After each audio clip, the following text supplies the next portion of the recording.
unas inconformidades de que 1.471 procesos juzgados, habían 803 procesos que habían sido denunciados por violación al debido proceso, pero hay otro aspecto, no está funcionando bien. ¿Por qué no está funcionando bien? Decía el doctor, un abogado argentino, el doctor Luis Moreno Ocampo, quien fue en su tiempo jefe de la Corte Penal Internacional. Él hacía una investigación y se refería, por ejemplo, al tema de la ventaja militar, de estos procedimientos de guerra, y mencionaba que de acuerdo a la ley humanitaria internacional, de acuerdo al Estatuto de Roma, no todas las muertes que se producen en un conflicto armado se constituyen crímenes de guerra o crímenes de lesa humanidad. Y él habla de que según el Estatuto de Roma hay procedimientos o hay situaciones donde una de las partes puede proceder militarmente contra otra parte, teniendo conocimiento de que van a haber daños colaterales o muertes de civiles, ¿cierto? Que no precisamente esto se tenía que constituir automáticamente un crimen de guerra. ¿Por qué hago mención a este tema? Y no quiere decir que no se vaya a reparar esos crímenes. Exactamente. Eso es mejor que no se cometa. Claro, no, era muy bueno, pero la guerra es un aspecto que es de la naturaleza humana, pues que precisamente por eso estos estamentos trataron de regularlo. ¿A qué voy con eso? Traigámoslo a la situación actual de Colombia. Entonces aquí se presenta un bombardeo a un campamento y resulta que allí está la hermanita del guerrillero, allá está la cuñada del familiar del comandante, o en fin, se presenta el bombardeo o quedan en medio de un fuego cruzado. Estas personas resultan muertas.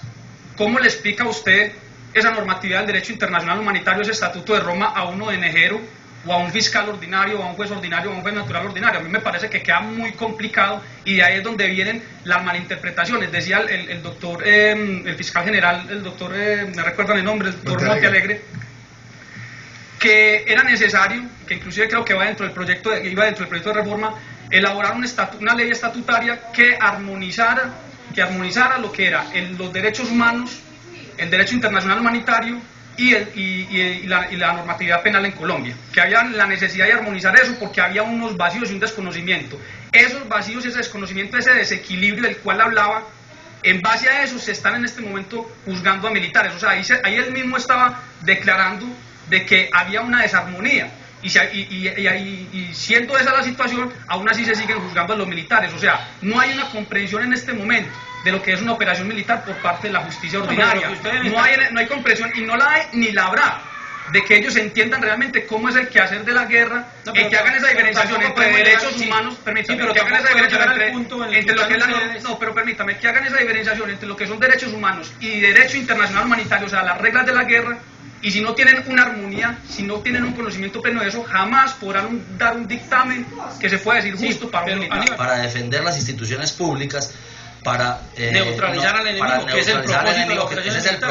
Y cuando no es el enemigo el que cae, lo tiene que buscar la justicia ordinaria, no hay ningún problema. Y reciben órdenes. Depende de la situación. Acordemos lo que hablamos del derecho internacional humanitario. También creo que es importante anotar aquí alguna situación. Yo el programa pasado le pregunté a usted, doctor, si sabía lo que era la combinación de todas las formas de lucha. Usted me dijo que sí sabía, pero yo realmente con lo que escucho aquí, a mí me da la impresión de que usted no tiene conocimiento real de eso. Mira, aquí la necesidad no es solamente de proteger jurídicamente a unos soldados, sino también proteger unas operaciones.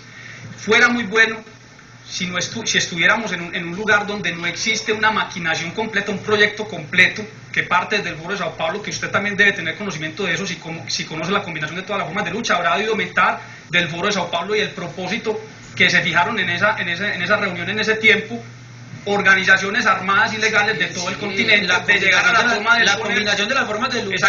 Es un principio de la insurrección en donde buscan no solamente utilizar el método armado, sino también la intervención política. Esa es la combinación. La intervención política y jurídica, sí, utilizar los mecanismos militares y no militares para llegar al poder. Entonces, aquí hay una cosa muy clara.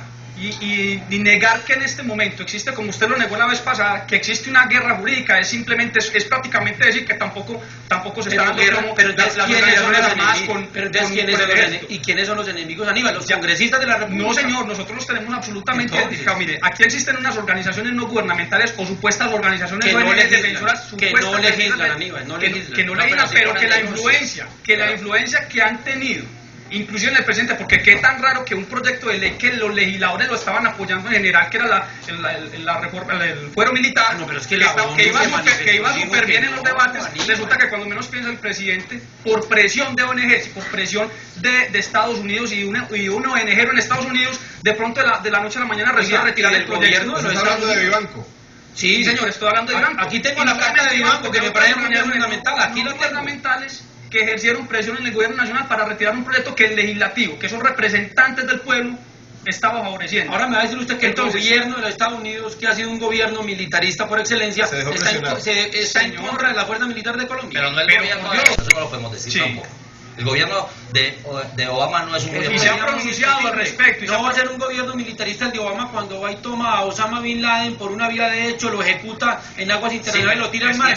Hay políticas internacionales que no le aplican a ese gobierno. Pero es un gobierno militarista lo que es bueno para uno siempre es bueno para nosotros. Cuando deja que le maten al embajador en Libia, cuando deja que están pasando lo de Siria, pero nadie deja que le maten a un embajador, lo mataron los terroristas. Pero el punto aquí para no salirnos del tema es el siguiente. Y el punto es rápido para recibir a Jaime que está en la línea. Desconocer que hay en este momento una guerra jurídica, que la combinación de todas las formas de lucha, que el método gramsciano está buscando conseguir por la vía jurídica y política lo que no consiguieron por las armas, es desconocer que hay confrontación, que hay terrorismo en Colombia, que es iluso. Eso es iluso. O sea, aquí y no solamente son con propósitos políticos, no solamente son con propósitos organizacionales, sino también económicos. Es que yo les mencionaba a ustedes lo que vale un falso positivo cobrado ante la Corte Interamericana y que pasó de ser una situación de violación de derechos humanos a convertirse en un negocio en este país. Vamos a recibir a Jaime. Jaime, buenas noches. Buenas noches. En caliente. Gracias por continuar con nosotros. Rápidamente, doctor Úsuga, la pregunta que le dejé cuando salimos a la pausa.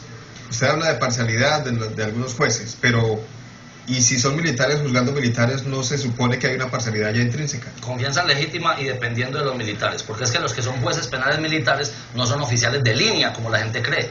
Los oficiales que son jueces son oficiales que primero fueron abogados en una escuela de derecho civil y después se forman como militares. Esto es, no son ni compañeros de armas, ni han disparado en los campos de combate, pero conocen el derecho operacional. Pero son militares. Pero no es lo mismo. Pero entonces si un juez comete un delito aquí, otro juez no lo podría juzgar, porque habría parcialidad. Que juzgando a los militares tienen una animadversión. Más y allá, que hay jueces militares que juzgando a los militares los eximen sin existir mérito. Como en todo lado. Como en todo lado. Entonces aquí no podemos tirarnos de más papistas que el Papa. Ni satanizar las instituciones. No, jamás. Si esta es una institución. Usted la está satanizando. Con el debido respeto, usted está satanizando la jurisdicción ordinaria y dice que allá son la jurisdicción penal militar. No, señor, jamás. Sí, señor. He dicho que estoy de acuerdo con la jurisdicción penal militar. No son idóneos, que se guardan entre sí, que hay parcialidad. Está poniendo palabras en mi boca. Jamás he dicho eso. Doctor, el hecho de gritar no le va a dar la razón. No, es que no estoy gritando, está gritando es el señor. Un debate no se hace con un megáfono. Es que no estoy gritando, señor. Está gritando es el señor. No es política. Entonces tal vez es que usted le está escuchando muy cerca a él y no me está escuchando. No, esto no es política, doctor. Bueno. Usted con lo mismo más político que usted no hay, doctor Úsuga. A ver, Aníbal, usted tenía algo que decir ahora que estábamos en la pausa. No, pues precisamente eso de que no se puede, de que si entonces no hay credibilidad en que un militar juzgue a un militar, entonces tampoco hay credibilidad en que un juez ordinario juzgue a un fiscal o un juez ordinario. Pero también quiero concluir con una cosa que me parece Pero grave. podría ser que sí, porque conocen del tema. O sea, si es son que no, y qué bonito que lo menciones. Un juez conoce del es que el meollo del asunto es el conocimiento del tema. Hay gente que conoce del tema, hay gente que no conoce del tema.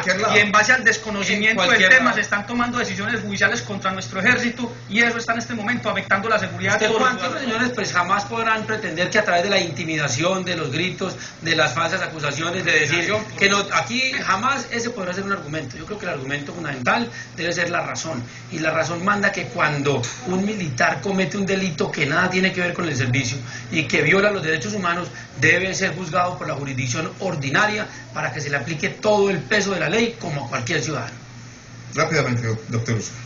El fuero militar es una garantía consagrada constitucionalmente que ha sido debilitada por medio de fallos y por medio de funcionarios inescrupulosos que no han podido entender la figura constitucional y la protección a sus fuerzas armadas. Aníbal, rápidamente. Hombre, nosotros no somos ningunos desestabilizadores. Nosotros estamos en este momento creando conciencia, analizando una situación, una problemática nacional. Si eso es, si de liberal es ser unos desestabilizadores en este país, entonces, por Dios, entonces ¿quiénes son los bandidos y quiénes son los desestabilizadores?